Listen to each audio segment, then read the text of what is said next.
Business managers. In this video, we're looking at materials management, which is an example of an operations strategy. It involves managing the use, storage, and delivery of materials to ensure that the right amounts of inputs are available when required in production. It is the manager's role to oversee the planning, organising, and controlling of an organisation's materials. In this video, we are going to look at 4 different materials management strategies. There are a number of activities that relate to materials management.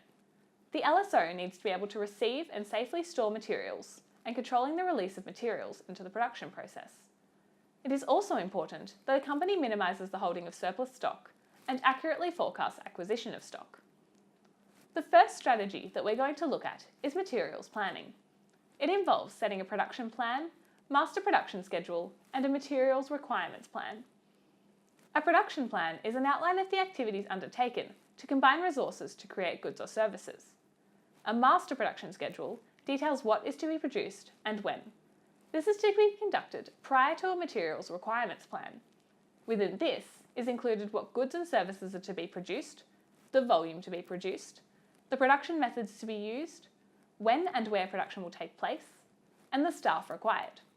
Materials requirements planning involves developing an itemised list of all materials involved in production to meet the specified orders. This includes the specific materials required, exact quantities, best times to order from suppliers, and the best delivery times. The second strategy for materials management is inventory control. Inventory control ensures that costs are minimised and that operations systems has access to the right amounts of inputs when required. Inventory control takes 2 forms: physical control and accounting control. Physical control includes storing and physical movement of stock, security control, and regular stock takes. Accounting control includes maintaining a secure accounting system and regular comparisons between accounting records and physical inventory. Our third strategy for materials management that we're looking at is the just-in-time approach.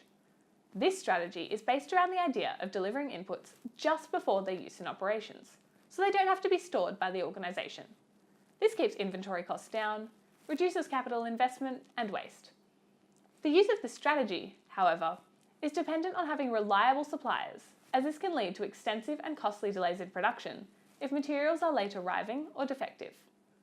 Our final strategy for materials management is supply chain relationships. This strategy depends on LSOs fostering good relationships with their suppliers in order to develop mutual trust. An effective supply chain relationship will lead to greater communication and possibly higher productivity.